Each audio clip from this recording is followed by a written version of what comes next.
Et si l'Afrique vivait déjà un hiver noir sans le voir venir? L'expression lancée par le président Ibrahim Traoré du Burkina Faso a provoqué rire, confusion et indifférence. Pourtant, derrière ces mots se cache un avertissement presque ignoré. Quand Traoré a tiré la sonnette d'alarme, beaucoup ont balayé son discours. Qui peut croire à un hiver en Afrique? Mais pendant que l'on doutait, des signes inquiétants se sont multipliés, de l'ouest du continent au golfe de Guinée. Ce n'est pas la première alerte, mais jamais l'Afrique n'a eu autant à perdre. Ignorer ce signal, c'est risquer de voir sa souveraineté s'éroder en silence. Pour comprendre le péril, il faut revenir sur l'histoire de ces cycles d'instabilité qui minent l'Afrique. Quels sont ces schémas qui la menacent? Chaque fois que l'Afrique tente de s'affranchir, le chaos ressurgit. Depuis des décennies, le même scénario se répète. À chaque avancée vers la souveraineté, des conflits éclatent, presque par réflexe.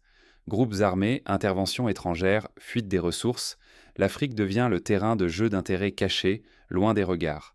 Ce cycle touche tous les pays, à toutes les époques. Du Congo des années 60 à la Libye en 2011, du Sahel au Nigeria, la mécanique est celle la même. Instabilité, ingérence, extraction vorace. Même les promesses de paix échouent.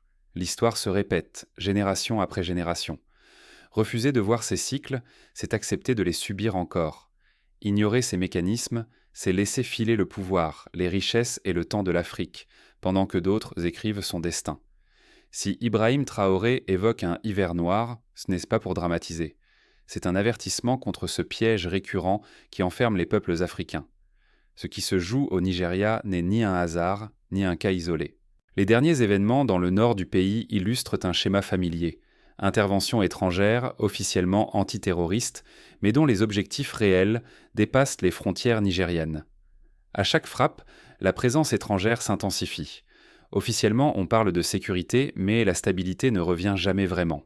À la place, la dépendance sécuritaire s'installe. Face à cette spirale, les États du Sahel, Burkina Faso, Mali, Niger, réunis dans l'Alliance, rejettent à la domination militaire extérieure. Ils dénoncent une ingérence masquée, voyant dans ces interventions la prolongation du contrôle étranger. La question brûle. S'agit-il vraiment de combattre le terrorisme ou de contenir les États décidés à reprendre leur destin? Dans l'histoire africaine, la lutte contre l'insécurité a souvent servi de prétexte à l'installation durable des puissances étrangères. Le vrai danger, accepter sans recul le récit officiel et ne pas voir le piège se refermer. Instabilité orchestrée, perte de souveraineté, confiscation des ressources, le cycle de dépendance menace à nouveau. Ce piège n'est pas une nouveauté.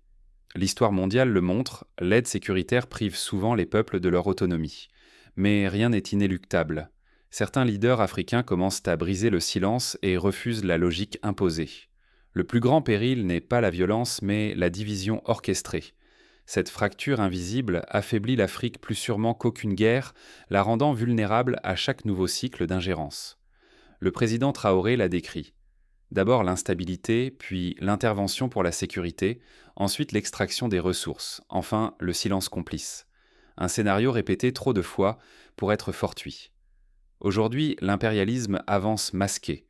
Il préfère manipuler, semer la discorde, miner la confiance dans les institutions.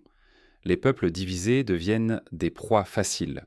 Ce salut imposé est coûteux. Bases militaires installées, droits miniers cédés, décisions dictées de l'extérieur.